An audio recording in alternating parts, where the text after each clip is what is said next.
জুলাই জাতীয় সনদের ভিত্তিতে অনুষ্ঠিত গণভোট 2026-এর জনসচেতনতামূলক প্রচার কার্যক্রমের সমন্বয়ের দায়িত্ব পালনের প্রেক্ষাপটে গণভোটের ফলাফল বিষয়ে আজকের এই ব্রিফিংয়ের আয়োজন করা হয়েছে।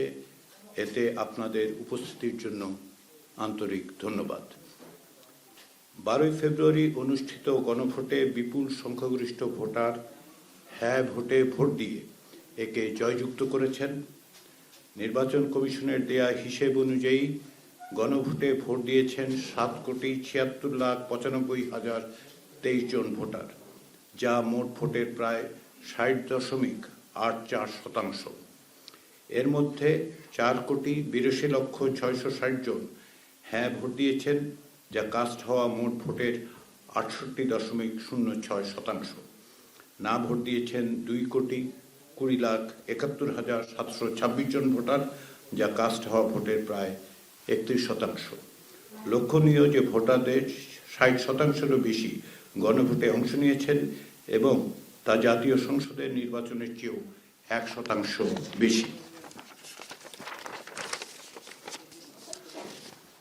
বাংলাদেশের নাগরিকরা অত্যন্ত সুস্পষ্ট এবং দ্বিধাহীনভাবে জুলাই জাতীয় সনদের সংবিধান সংস্কারের প্রস্তাবসমূহের অনুকূলে তাদের রায় দিয়েছেন।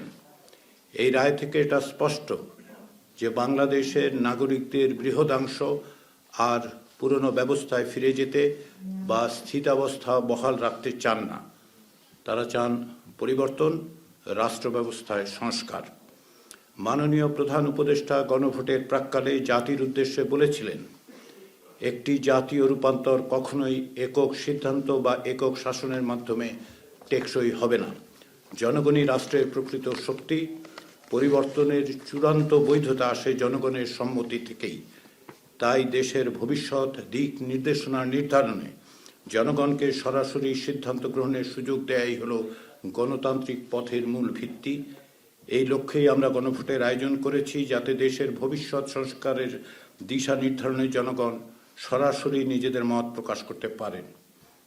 জনগণ তাঁর আহ্বানে সাড়া দিয়েছেন। সংস্কারের পক্ষে জনরায় এসেছে। গণভোটে দেয়া জনগণের রায়কে কেবল সংখ্যার বিবেচনায় দেখলেই হবে না। জনগণের এই রায় হচ্ছে 2024 সালের জুলাই আগস্টের গণ অভ্যুত্থানে যারা প্রাণ দিয়েছেন, যারা আহত হয়েছেন, যারা অকুত ভয়ে লড়াই করেছেন, তারা আমাদের ওপর যে দায়িত্ব অর্পণ করেছেন তার স্বীকৃতি। তাদের দেয়া দায়িত্ব পালনের জন্য জনগণের অঙ্গীকার। প্রায় 16 বছর ধরে যে বীরের রক্তস্রোত, মাতার অশ্রুধারা, নির্যাতিতের হাহাকার, তার যেন আর পুনরাবৃত্তি না ঘটে, সেই বিষয়ে প্রাতিষ্ঠানিক কাঠামো গঠনের জন আকাঙ্ক্ষার প্রকাশ। সার্বভৌম জনগণের অভিপ্রায়ের যে প্রকাশ ঘটেছিল 2024 সালের গণ অভ্যুত্থানের মধ্য দিয়ে, তাই পুনর্বার এই রায়ে প্রকাশিত হলো। আমাদের এই বিষয়গুলো বিস্তৃত হবার সুযোগ নেই। গণভোটের প্রচার ও জনসচেতনতা তৈরির কাজে আমরা সমাজের বিভিন্ন স্তরের মানুষের কাছ থেকে যে সহযোগিতা ও সমর্থন পেয়েছি, তার জন্য আমরা আন্তরিকভাবে কৃতজ্ঞ। রাজনৈতিক দলসমূহ, প্রশাসনের কর্মকর্তা ও কর্মচারীবৃন্দ, জনসমাজ বা সিভিল সোসাইটির সদস্য ও গ্রামাঞ্চলের বেসরকারি উন্নয়ন সংস্থাগুলো প্রচারের কাজে ব্যাপকভাবে সাহায্য করেছেন। আমি বিশেষ করে উল্লেখ করতে চাই জুলাই শহীদদের পরিবার, জুলাই যোদ্ধা, জুলাই রাজবন্দী, বৈষম্য বিরোধী ছাত্র আন্দোলন, সুশাসনের জন্য নাগরিক সুজন, চাকুরিতে বয়সসীমা বৃদ্ধি, সাধারণ শিক্ষার্থীদের কথা। তাঁরা স্বতঃপ্রণোদিত হয়ে সংগঠিতভাবে প্রচার চালিয়েছেন। প্রতিদিনের ইফতারে চাই স্বাস্থ্যসম্মত ও মচমচে রুচি মুড়ি। আমাদের দপ্তরের কর্মচারী ও কর্মকর্তারা অত্যন্ত নিষ্ঠার সঙ্গে অকুণ্ঠ চিত্তে অতিরিক্ত সময় এবং শ্রম দিয়েছেন। এর পাশাপাশি ব্যক্তিগত উদ্যোগে অফলাইনে অনলাইনে অসংখ্য মানুষ প্রচার চালিয়েছেন। তাদের সকলের কাছে আমরা আন্তরিকভাবে কৃতজ্ঞ। সংস্কৃতি বিষয়ক উপদেষ্টা মোস্তফা ফারুকের নেতৃত্বে তার সহযোগীরা প্রচার ভিডিও তৈরির মাধ্যমে অনলাইনে ভোটারদের উদ্বুদ্ধ করেছেন এবং ভোটের গাড়ির মাধ্যমে তা গ্রামান্তরের মানুষের কাছে সেই বার্তা পৌঁছে দিয়েছেন। তাদের এই প্রচেষ্টা ছিল অভূতপূর্ব এবং অভাবনীয়। তাতে জনগণের যে ব্যাপক সাড়া পাওয়া গেছে, তার জন্য আমরা সকলকে ধন্যবাদ জানাই। আমরা মিডিয়া কর্মীদের কাছে, সাংবাদিকদের কাছে আন্তরিকভাবে কৃতজ্ঞ। আপনারা গণভোটের খবর ঘরে ঘরে পৌঁছে দিয়েছেন, আমাদের কাজের দুর্বলতার দিকে মনোযোগ আকর্ষণ করেছেন এবং আমাদের সাফল্যের দিক তুলে ধরেছেন। যারা গণভোটের প্রক্রিয়া পদ্ধতি নিয়ে আমাদের কাজের সমালোচনা করেছেন, আমরা তাদের কাছেও কৃতজ্ঞ। সকলের কণ্ঠস্বর, ইতিবাচক এবং নেতিবাচক সকল কিছুই একটি গণতান্ত্রিক সমাজে অপরিহার্য অঙ্গ। গণভোটের মধ্য দিয়ে সংস্কারের ব্যাপারে যে সুস্পষ্ট গণরায় প্রকাশিত হয়েছে, তা বাস্তবায়নের দায়িত্ব রাজনৈতিক দলসমূহের। রাষ্ট্র সংস্কারের ব্যাপারে সকল রাজনৈতিক দল অঙ্গীকারাবদ্ধ। ক্ষমতাসীন দল এবং জাতীয় সংসদ ও সংবিধান সংস্কার পরিষদে প্রতিনিধিত্বকারী দলসমূহ এবং সংসদের বাইরেও যেসব রাজনৈতিক দল আছেন, তাদের সকলের প্রতি আহ্বান হচ্ছে আলাপ আলোচনার মাধ্যমে ঐক্যবদ্ধভাবে এই গণরায় বাস্তবায়ন নিশ্চিত করতে হবে। জাতীয় ঐকমত্য কমিশনের আলোচনার সময় ভিন্ন মতের প্রতি যে শ্রদ্ধা ও সহনশীলতা রাজনৈতিক দলগুলো দেখিয়েছেন এবং আপোষ সমঝোতার যে ঐতিহ্য রচনা করেছেন, তা অব্যাহত রেখে আপনাদের অর্থাৎ রাজনৈতিক দলগুলোর প্রণীত জনরায় সমর্থিত এই দলিল বাস্তবায়নের দায়িত্ব আপনাদের উপর অর্পিত হয়েছে। জনসমাজ বা সিভিল সোসাইটির প্রতি আহ্বান, তারা যেন এই প্রক্রিয়াকে এগিয়ে নিয়ে যাওয়ার কাজে সহযোগিতা করেন। আমরা বিশেষভাবে তরুণদের প্রতি আহ্বান জানাই, ভবিষ্যতের বাংলাদেশ আপনাদের, সেই বাংলাদেশ গঠনের কাজে অগ্রণী হন। সেই সঙ্গে ত্রয়োদশ জাতীয় সংসদ নির্বাচনে বিজয়ী নূতন সংসদ সদস্যদের এবং সংশ্লিষ্ট রাজনৈতিক দলগুলোকে অভিনন্দন জানাই। এছাড়া দীর্ঘদিন পর একটি সত্যিকারের নির্বাচনে ব্যাপকভাবে অংশগ্রহণের মধ্য দিয়ে সকল ধরনের ষড়যন্ত্র ও সহিংসতার আশঙ্কাকে নস্যাৎ করে দেওয়ার জন্য নির্বাচন প্রক্রিয়ায় অংশগ্রহণকারী জনসাধারণকেও আন্তরিক অভিনন্দন। সবাইকে ধন্যবাদ। আমরা এখন কয়েকটি প্রশ্ন নেব এবং তারপর এই ব্রিফিংয়ের সমাপ্তি টানব। সবাইকে ধন্যবাদ।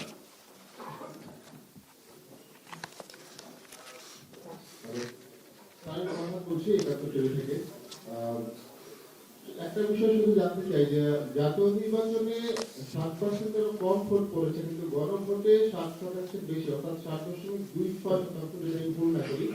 এটা কিন্তু অস্বাভাবিক আপনার কাছে বা আপনাদের কাছে মনে হয় কিনা যে জাতীয় নির্বাচনে ভোট পড়লে এত কম কিন্তু গণভোটে ভোটটা পড়লে বেশি? এমন মনে হচ্ছে, বা আমার কাছেও একটু কনফিউজ লাগে, আপনাদের কাছে লাগে কিনা? না, আমাদের কাছে মোটেই কনফিউশন হয় না, দুটো কারণে। এটার একটা ব্যাখ্যা ইসির পক্ষ থেকে আমার জানা মতে ইসির সচিব আক্তার আহমেদ দিয়েছেন। এখন পর্যন্ত জাতীয় সংসদের নির্বাচনের যে সংখ্যা এবং হার দেখানো হচ্ছে, সেটা সবগুলো আসনের নয়। এখন পর্যন্ত 3টি আসনের যুক্ত করা হয়নি, 297টি। ফলে এটা যুক্ত করলে সম্ভবত প্রায় নিশ্চিতভাবে বলা যায় যে আসলে জাতীয় সংসদের নির্বাচনের ভোটের হার বাড়বে। এটা হচ্ছে একটা। দ্বিতীয় হচ্ছে অনেকের ক্ষেত্রে, এটা আমরা অনেকের ক্ষেত্রে দেখেছি যে তারা নির্বাচনে ভোট দিতে এসে কেবলমাত্র গণভোটে ভোট দিয়েছেন, অন্য ভোটে কোনো ভোট দেননি, এরকমও হয়েছে। ফলে এটা খুব অস্বাভাবিকতা, এবং এটা অস্বাভাবিক বলে বিবেচিত হতো যদি আপনি 30-40% ব্যবধান দেখতে পাতেন। 2-1% ব্যবধান, বিশেষ করে 3টি আসনের যখন, আমার ধারণা যে 300 আসনের যখন ফলাফল বেরোবে, অন্ততপক্ষে 299টি আসনের ফলাফল বেরোলে হয়তো এটাই দেখা যাবে যে প্রায় সমান বা হয়তো একটু বেশিও হতে পারে সংসদ নির্বাচনের ভোটে।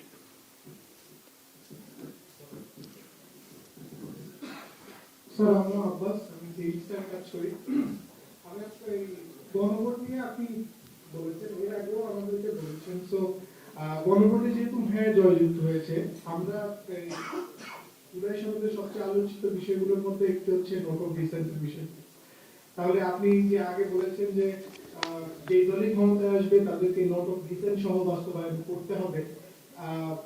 গণভোটের এই জিতার পরে আপনি কি বিষয়টা আরেকটু স্পষ্ট করবেন কিনা, নোট অফ ডিসেন্ট বিষয়ে, বা এই ডুয়েল পার্লামেন্টের ডুয়েল রোলটা কখন থেকে শুরু হবে, বা এটা কি সরকার গঠনের পরপরই হবে কিনা, বা এটা একটু যদি আবার বলেন। জুলাই জাতীয় সনদ বাস্তবায়ন সংবিধান সংস্কার আদেশ 2025-এ যেটা সুস্পষ্টভাবে বলা হয়েছে সেটা হচ্ছে এই যে জাতীয় সংসদের নির্বাচিত সদস্যদের দ্বারাই সংবিধান সংস্কার পরিষদ গঠিত হবে এবং জাতীয় সংসদের নির্বাচিত সদস্যরা দুটো শপথ গ্রহণ করবেন। একটি হচ্ছে জাতীয় সংসদের সদস্য হিসেবে এবং আরেকটি হচ্ছে সংবিধান সংস্কার পরিষদের সদস্য হিসেবে। সংবিধান সংস্কার পরিষদের মেয়াদ হিসেবে ওই আদেশে 180 দিনের কথা সুস্পষ্টভাবে বলা হয়েছে। সেই বিবেচনার থেকেই তারা কাজ করবেন। আর নোট অফ ডিসেন্টের বিষয়গুলো এখন একটা জনরায় হয়েছে, যেটা সুস্পষ্টভাবে সুনির্দিষ্টভাবে তারা জনগণ বলছেন যেগুলি বাস্তবায়নের ক্ষেত্রে। তবে নোট অফ ডিসেন্টের বিষয়গুলো সহ অন্যান্য অনেক বিষয় আছে যেগুলো যারা নির্বাচিত হয়েছেন, সংখ্যাগরিষ্ঠ দল হিসেবে যারা নির্বাচিত হয়েছেন এবং যারা অন্যান্য সদস্য এবং দল আছেন, আমরা আশা করি যে তারা যে অঙ্গীকার করেছেন সেই অঙ্গীকারের ভিত্তিতে জুলাই জাতীয় সনদ বাস্তবায়নের আদেশের আলোকে তারা তাদের পদক্ষেপ গ্রহণ করবেন।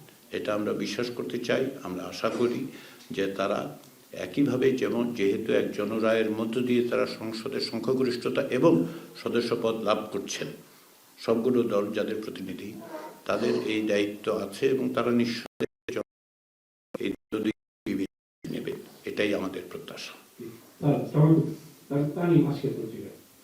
গণভোটের প্রশ্নে উচ্চকক্ষ ছিল সংখ্যানুপাতিকে, কিন্তু আমাদের যে বিজয়ী রাজনৈতিক দল তাদের নির্বাচনী ইশতেহার আছে আসনের অনুপাতে উচ্চকক্ষ। এক্ষেত্রে আসলে কি মানে ওনাদের ইশতেহার তো ছিল যে আসনের অনুপাতে উচ্চকক্ষ।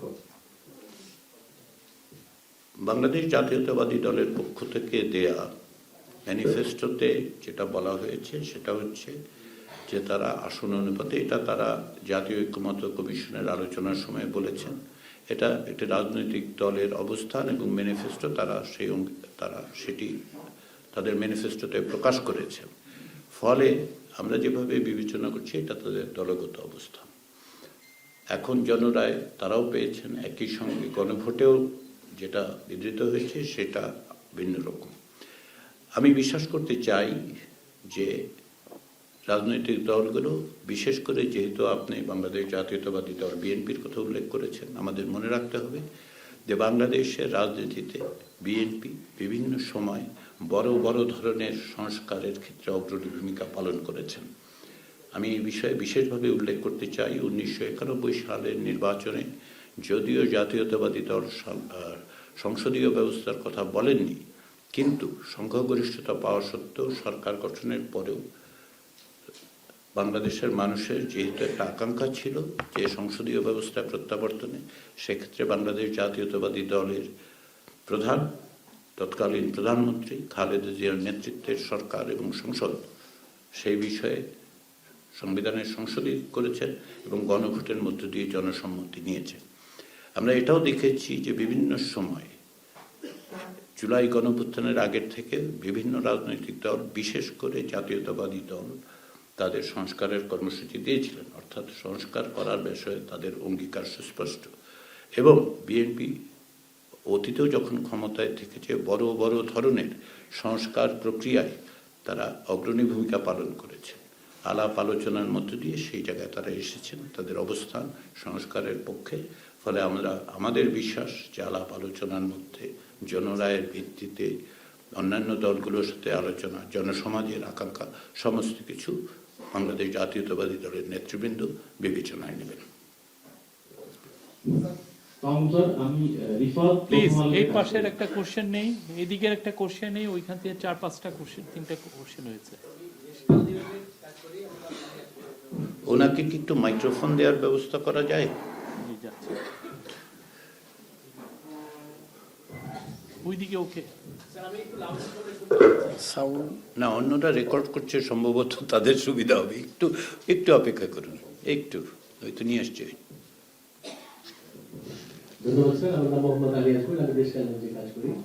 স্যার, একটা বিষয়ে জুলাই সনদের যে কমেন্টারি বক্স আছে সেখানে কিন্তু বলা আছে যদি কোনো সংখ্যাগরিষ্ঠ দল এককভাবে সংখ্যাগরিষ্ঠতা পায় তাহলে তাদের মতো করে সংস্থাগুলো ব্যবস্থা নিতে পারবে। যেহেতু বিএনপি অনেক বিষয়ে আপত্তি দিয়েছে, তো তারা গণভোটের মধ্যেই সেই নিজেদের মতো করে পরিবর্তনের সুযোগ পাচ্ছে। এখানে গণভোট দিতেও কি কোনো প্রভাব ফেলতে পারবে?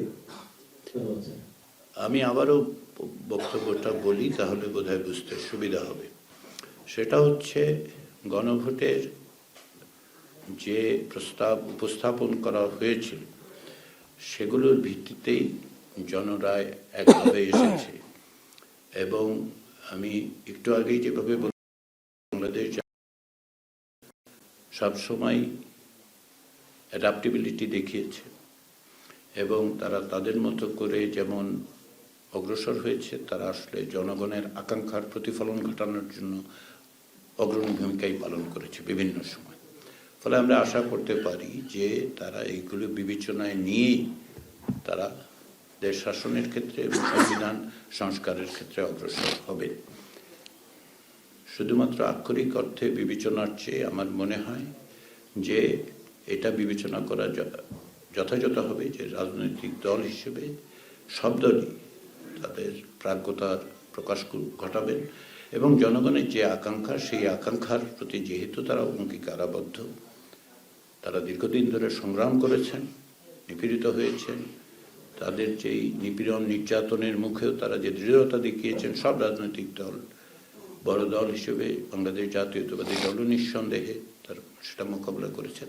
আমাদের আশা বিশ্বাস যে তারা এগুলিকে বিবেচনায় নেবেন। চূড়ান্ত কথাটা বলার জন্য সময় এখনো আসেনি, কারণ প্রক্রিয়াটা মাত্র শুরু হচ্ছে।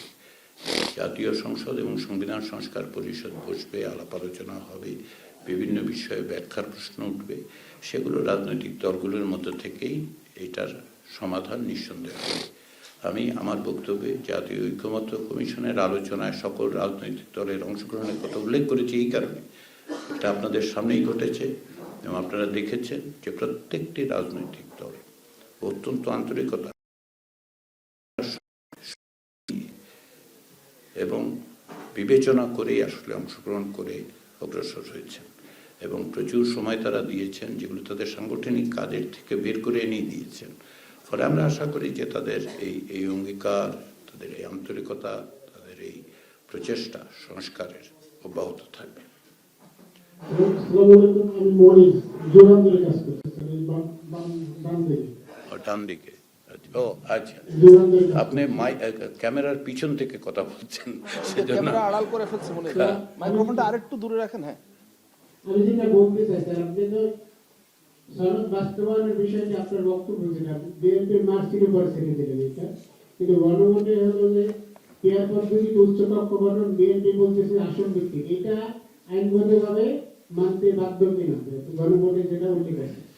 গণভোটের মধ্য দিয়ে জনরায় প্রকাশিত হয়েছে, মানুষের সুস্পষ্ট যে অঙ্গীকার সেটা হয়েছে। আমি এটা আমার বক্তব্যে উল্লেখ করেছি যে এটা কেবল সংখ্যার বিবেচনায় নয়, এটাকে দেখতে হবে যে বাংলাদেশের গণ অভ্যুত্থানে যারা অংশগ্রহণ করেছেন, আগে নিপীড়িত হয়েছেন, তাদের আইনি বিষয়ের দিক থেকে যদি আপনি বলেন, সেটা হচ্ছে যে সার্বভৌম জনগণের অভিপ্রায়ের অভিব্যক্তি হিসেবেই এই গণভোট অনুষ্ঠিত হয়েছে।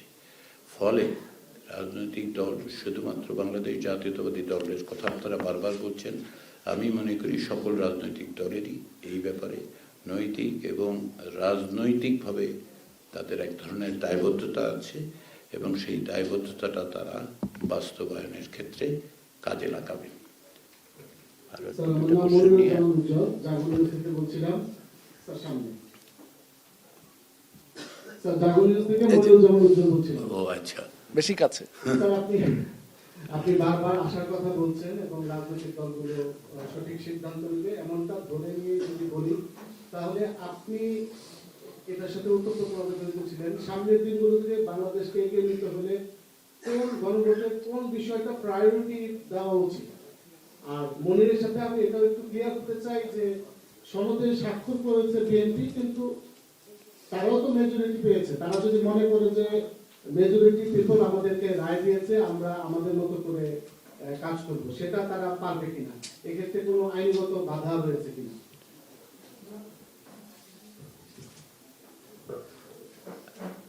আইনগত বিবেচনার চেয়েও রাজনীতিতে প্রথম এবং প্রধান বিবেচনাটা আপনাকে রাজনৈতিকভাবেই করতে হবে। গণতন্ত্রের উত্তরণের প্রক্রিয়াটা গণতান্ত্রিক, এটা কারো উপর ছেড়ে দেওয়ার বিষয় না। আমরা সকলকে স্মরণ করিয়ে দিচ্ছি এটা জনরায় হয়েছে এবং আবার রাজনৈতিক দলের প্রতিও জনগণের সমর্থন দেখা গেছে। ফলে এর মধ্যে একটি সমন্বয় করতে হবে এবং সমন্বয়ের দায়িত্বটা রাজনীতিবিদদের। এটা কারো, আপনি বলছেন কারো মার্সির উপর ছেড়ে দেওয়া, এটা মার্সির উপর ছেড়ে দেওয়া নয়। এইটা তো এই রাজনৈতিক প্রক্রিয়ায় তো সকল দল অংশগ্রহণ করেছে, তাদের তো একটা দায়িত্ব আছে এবং কেবলমাত্র লিখিত আইনের বিবেচনার চেয়েও রাজনৈতিক বিষয়গুলোকে আমরা সেভাবেই বিবেচনা করবেন বলে আশা করি। আমাদের দিক থেকে অর্থাৎ যেহেতু এই প্রক্রিয়াটার সাথে আমরা বিশেষ করে আমি আমার ব্যক্তিগত সংযুক্তির থেকে বলতে পারি যে পার্থক্য এবং সংঘাতগুলো দেখার চেয়ে বরং আসুন আমরা দেখি। উত্তরণের প্রক্রিয়াটা খুব সহজ হয় না, পৃথিবীতে কোথাও হয়নি। গণতান্ত্রিক উত্তরণের পথ অত্যন্ত কঠিন হয়, কিন্তু আন্তরিকতা থাকলে, কমিটমেন্ট থাকলে সেই বাধাবিঘ্ন উতরে যাওয়া দুরূহ নয় এবং সেই চেষ্টাটা রাজনৈতিক দলগুলোর মধ্যে আছে। আমরা কেবলমাত্র পার্থক্য, সংঘাত, সম্ভাব্য সংকটের বিবেচনা না করে সেগুলোর বিষয়গুলোকে মাথায় রাখলেও আমরা যেন চেষ্টা করি গণমাধ্যম হিসেবে, সিভিল সোসাইটি হিসেবে, অন্যান্য রাজনৈতিক দলগুলোর সম্মিলিত প্রচেষ্টায় গণতান্ত্রিক উত্তরণের ক্ষেত্রে সেগুলোকে বাস্তবায়নের কথা। প্রায়োরিটির কথা আপনি বলছেন, প্রকৃতপক্ষে এই প্রায়োরিটিটা নির্ভর করবে যে কিভাবে কাজটা অগ্রসর হচ্ছে। এটা বিশেষ কোনো প্রায়োরিটি, একদিক থেকে একটা প্রায়োরিটি হচ্ছে যে উচ্চকক্ষ গঠনের বিষয়টা যেহেতু সুনির্দিষ্টভাবে আদেশে আছে সেহেতু এটা করতে হবে, কিন্তু 6 মাসের মধ্যে করতে হবে। ফলে ওই 6 মাস ওই অর্থে আবার পুরোটার জন্য 180 দিনই বরাদ্দ আছে। ফলে প্রায়োরিটিটা নির্ধারিত হবে যারা এই উদ্যোগটা নেবেন, ক্ষমতাসীন দল এবং রাজনৈতিক দলগুলোর আলাপ আলোচনার মধ্যে দিয়ে এই বিশেষ একটি ধারা, একটি অনুচ্ছেদ, একটি পদক্ষেপ আসলে ওইভাবে প্রায়োরিটি হিসেবে নির্ধারণ করা যাবে কিনা এ বিষয়ে ব্যক্তিগতভাবে আমার একটা সংশয় আছে।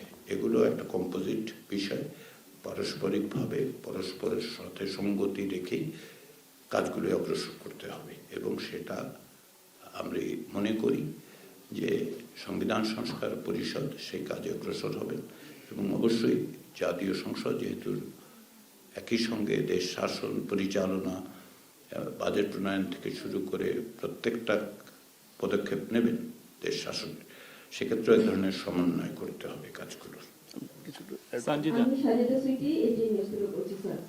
এই যে বিএনপি জিতেছে জাতীয় নির্বাচনে, আবার বলা হচ্ছে যে গণভোট দিতে হ্যাঁ ভোট দিতেছে, সেক্ষেত্রে অন্তর্বর্তী সরকারের যে দীর্ঘকালীন যে একটা সংস্কার চেষ্টা ছিল, অনেক সমালোচনা মাঝে আপনার কাছে চালিয়ে গেছে, সেক্ষেত্রে অন্তর্বর্তীকালীন সরকারও গণভোটের মাধ্যমে নিজেদের জয়টা নিশ্চিত করেছে।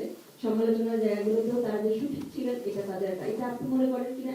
আরেকটা ছোট্ট পপুলার টপিক, সেটি হচ্ছে এই যে নতুন সরকার গঠিত হচ্ছে সেখানে প্রধান উপদেষ্টা ডক্টর মোহাম্মদ ইউনূস বা আলী রিয়াজ এনাদের কোনো ভূমিকা বা তৎপরতা থাকবে কিনা, তাদেরকে আমরা নতুন কোনো রোলে দেখতে পাবো কিনা, এ ধরনের একটা গুঞ্জন আছে। আমি পরিষ্কার হওয়ার জন্য জিজ্ঞেস করছি। আপনি এই প্রশ্নে যাওয়ার আগে আমি আগের প্রশ্নটা একটু আমার মনে হয় একটু ক্লিয়ার করা দরকার। ধন্যবাদ সবাইকে। আসসালামু আলাইকুম। এই প্রশ্নটা ঘুরে ফিরেই সবার কাছ থেকে আসছে যে পলিটিক্যাল পার্টিগুলোর নিজস্ব একটা ম্যানিফেস্টো তারা দিয়েছে এবং যারা সংখ্যাগরিষ্ঠতা পেয়েছে তো সেই ম্যানিফেস্টোটা ইন এ সেন্স জনগণ কর্তৃক অনুমোদিত হয়েছে। পাশাপাশি আবার গণভোটও হয়েছে এবং গণভোটও উত্থাপিত বিষয়গুলো অনুমোদিত হয়েছে। এখন কোনটা অগ্রাধিকার পাবে? এক্ষেত্রে একটা বিষয় যে দেখুন, প্রত্যেকটা পার্টি তাদের নির্বাচনী ইশতেহার ঘোষণা করেছে এবং অ্যাপারেন্টলি সেটা যারা সংখ্যাগরিষ্ঠতা পেয়েছে তারা জনগণ কর্তৃক তাদের ইশতেহার অনুমোদিত হয়েছে। এটাই ধরে নেওয়া স্বাভাবিক বা এটাই বাস্তব। কিন্তু আমরা জানি যে গণভোটে কি বিষয় উত্থাপন করা হয়েছিল, জনগণের সামনে কি প্রশ্নটা রাখা হয়েছিল যে আমাদের বিদ্যমান সংবিধানের বড় রকমের সংস্কার প্রস্তাব, প্রায় 48টি সুপারিশ, বিভিন্ন ক্যাটাগরিতে, 4টি ক্যাটাগরিতে জনগণের সামনে উত্থাপন করা হয়েছে এবং আমরা দেখেছি জনগণ সেটা অনুমোদন করেছে। এখন রাজনৈতিক দলগুলো তারা নিজেদের ইশতেহার দিয়েছে, এটা যেমন সত্য, একই সঙ্গে আমরা দেখেছি যে বাংলাদেশ জাতীয়তাবাদী দলের চেয়ারম্যান, বাংলাদেশ জামাত ইসলামের আমির, ন্যাশনাল সিটিজেন পার্টির আহ্বায়ক, তারা প্রত্যেকেই, এবং এই দলগুলোর দ্বিতীয় প্রধান নেতা, তৃতীয় প্রধান নেতা বা বিভিন্ন পর্যায়ের নেতারা, তারা প্রত্যেকেই জনগণের প্রতি গণভোটে হাঁ ভোট দেওয়ার জন্য আহ্বান জানিয়েছেন। সুতরাং গণভোটে যে হাঁ জয়ী হয়েছে, এটা তো কেবলমাত্র সরকারের এজেন্ডা না, এটা রাষ্ট্রের এজেন্ডা, এবং সেই হিসাবে সরকার, রাজনৈতিক দলগুলো যারা ভোটে অংশগ্রহণ করেছে, প্রত্যেকের এজেন্ডা। এখন ইশতেহারের মধ্য দিয়ে মানুষ যেটা অনুমোদন করেছে সেটা কিছুটা পরোক্ষ, কিন্তু গণভোটের মধ্য দিয়ে সংবিধানের বড় রকমের সংস্কারের যে প্রস্তাব, সেটা দেশের জনগণ সরাসরি সেটাকে অনুমোদন করেছে, এবং সেটা সরকারের পক্ষ থেকে জনগণের তরফে উত্থাপিত এবং সকল রাজনৈতিক দল কর্তৃক সমর্থিত প্রস্তাব সমূহ। এটা আমার কাছে মনে হয় যে এভাবে দেখা যেতে পারে। ধন্যবাদ। আপনার দুটো প্রশ্নের একটা হচ্ছে এই যে এটা সরকারেরও মানে অবস্থানকে ভ্যালিডেট করলো কিনা। আমরা সেভাবে দেখছি না। আমরা এভাবে দেখছি না এই কারণে যে এটা সরকারের এজেন্ডা নয়। সরকারের পক্ষ থেকে কমিশন গঠন, ঐকমত্য কমিশন হচ্ছে প্রক্রিয়াটাকে সহজতর ফ্যাসিলিটেট করা। এই এজেন্ডা রাজনৈতিক দলের, সকল রাজনৈতিক 30টির বেশি রাজনৈতিক দল ও জোটের সঙ্গে দীর্ঘ আলাপ আলোচনার মধ্য দিয়েই আসলে সনদ তৈরি হয়েছে, এবং সেগুলো বাস্তবায়ন করার জন্য গণভোটে, যেটা মনির হায়দার উল্লেখ করলেন, সকল রাজনৈতিক দল সুস্পষ্টভাবে তাদের শীর্ষ পর্যায় থেকে জনগণের প্রতি আহ্বান জানিয়েছে। ফলে এটাকে আমরা জনরায় হিসেবে দেখব, গণতন্ত্রের আকাঙ্ক্ষা হিসেবে দেখব, সংস্কার, রাষ্ট্র সংস্কারের জন্য জনগণের অভিপ্রায়ের অভিব্যক্তি হিসেবে দেখব। সরকারের এজেন্ডা সকলে সমর্থন করেছে, এভাবে আমরা বিবেচনা করব না। দ্বিতীয় প্রশ্নটি হচ্ছে অধ্যাপক মোহাম্মদ ইউনুস বা আমার নাম উল্লেখ করেছেন ভবিষ্যতে। অধ্যাপক মোহাম্মদ ইউনুসের কথাটা ইউনুস স্যার বলতে পারবেন। উনি আগে যেগুলো বলেছেন সেটা আমরা জানি। তিনি বলেছেন যে ভবিষ্যতে তিনি তার আগের দায়িত্বে চলে যেতে চান। যেহেতু এটা গুঞ্জন বলছেন, অথবা আপনি এটাকে রিউমারও বলতে পারতেন, কিন্তু আমার কথা হচ্ছে যে আমি সুস্পষ্টভাবে, যেটা আমার ব্যক্তিগত অবস্থান হচ্ছে, আমি আমার পেশায় ফিরে যেতে চাই খুব শিগগিরই, এবং সেটাই আমার ইচ্ছা, আগ্রহ, এবং আমি সে দায়িত্ব পালনে যত দ্রুত সম্ভব প্রত্যাবর্তন করছি। আমরা আর দুটো কোশ্চেন নিব প্লিজ।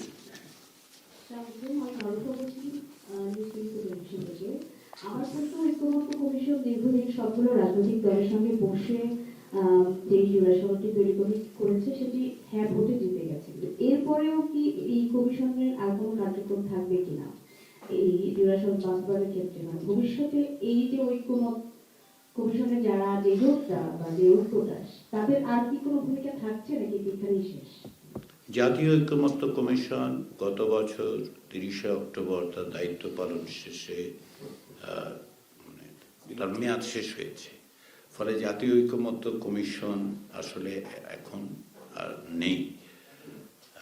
আর তারপরেও আমি আপনাদের সামনে আজকে উপস্থিত হয়েছি এই কারণে যে মাননীয় প্রধান উপদেষ্টার বিশেষ সহকারী হিসেবে আমাকে এই দায়িত্ব অর্পণ করা হয়েছিল যে গণভোটের সচেতনতামূলক যে প্রচার কার্যক্রম তার মুখ্য সমন্বয়ক হিসেবে আজকে আপনাদের সামনে আমি সেই কারণেই কেবলমাত্র গণভোট বিষয়ক প্রশ্নগুলো এবং এই সুযোগে সকলকে ধন্যবাদ জানানো, কৃতজ্ঞতা প্রকাশ, বিশেষ করে বাংলাদেশের জনগণের প্রতি যে রায় তারা দিয়েছেন, সেই রায় অনেক কষ্টে অর্জিত রায়। তাদের সেই রায় যেন, তাদের কাছ থেকে যে রায় পাওয়া গেছে সেটাকে আমরা কৃতজ্ঞতার সাথে ধন্যবাদের সাথে আমরা আপনাদের সামনে সেই স্বীকৃতিটা, সেই কথাটাই বলতে এসেছি আর কি। আরেকটা David Yes, hello, this is David Rose, the freelance journalist. First of all, I hope you don't mind me speaking English. Apologies. Secondly, congratulations on the referendum result. I have two quick questions. First of all, the Consensus Commission, the work of the Consensus Commission and the preparation of the July Charter was criticised by some quarters for not involving women and also for not consulting with civil society.